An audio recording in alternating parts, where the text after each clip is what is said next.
દરરોજ સવારે ઉઠતાની સાથે જ આ મંત્રનો જાપ કરો. બગડેલા કામ થશે પૂર્ણ. મિત્રો, જો આપ અમારી ચેનલમાં નવા હોય તો ચેનલને સબસ્ક્રાઈબ કરી શેર કરવા વિનંતી. ચલો મિત્રો, આગળ સંપૂર્ણ માહિતી મેળવીએ.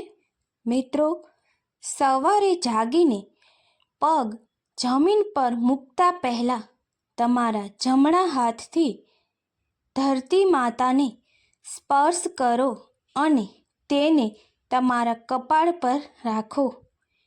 હિન્દુ ધર્મમાં આ પરંપરા સદીઓથી ચાલી આવે છે. એવું માનવામાં આવે છે કે કપાળને સ્પર્શ કરવાથી ધરતી માતા તમને આશીર્વાદ આપે છે. ધાર્મિક શાસ્ત્રોમાં આવા ઘણા કાર્યોનો ઉલ્લેખ કરવામાં આવ્યો છે જે સવારે ઉઠતાની સાથે જ કરવા જોઈએ.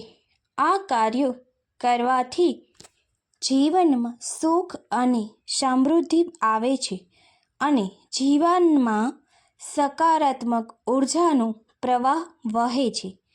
આમાંનું એક કાર્ય સવારે ઉઠ્યા પછી જમીનને સ્પર્શ કરવાનું છે.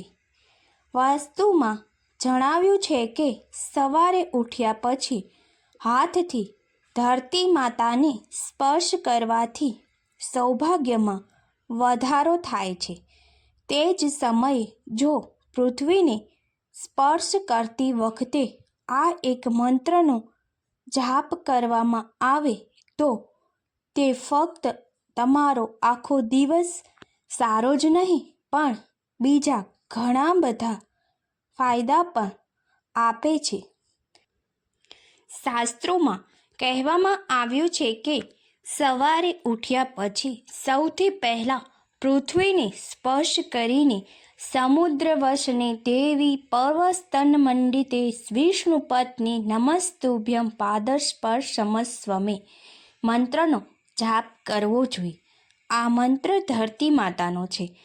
આ મંત્રનો અર્થ શાસ્ત્રોમાં પણ વર્ણવવામાં આવ્યો છે. હે દેવી ભૂમિ, જે સમુદ્રના રૂપમાં વસ્ત્રો પહેરે છે અને ભગવાન વિષ્ણુની પત્ની છે, હું તમને નમસ્કાર કરું છું.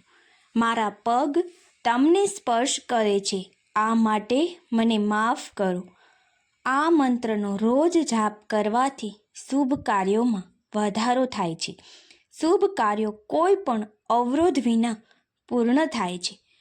દુશ્મન ક્યારેય તમારા પર કાબૂ મેળવી શકશે નહીં. તમે સુરક્ષિત રીતે ઘરેથી નીકળો છો અને સુરક્ષિત રીતે પાછા ફરશો. ધરતી માતા તમારું રક્ષણ કરે છે. શાસ્ત્રોમાં એવું પણ કહેવામાં આવ્યું છે કે ભૂમિની પૂજા કરતી વખતે દરરોજ આ મંત્રનો જાપ કરવાથી તમને જીવનની બધી ખુશીઓ મળે છે.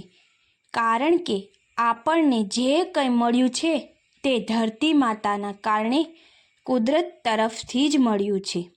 આશા રાખું છું આપને આ માહિતી પસંદ આવેલ હશે. આ પ્રકારે અનેક માહિતી મેળવવા માટે અમારી ચેનલમાં તમે જોડાયેલા રહેજો. મિત્રો, આ પ્રકારના અનેક વિડીયો જોવા માટે અમારી ચેનલને લાઇક, શેર અને સબસ્ક્રાઈબ જરૂર કરજો. જય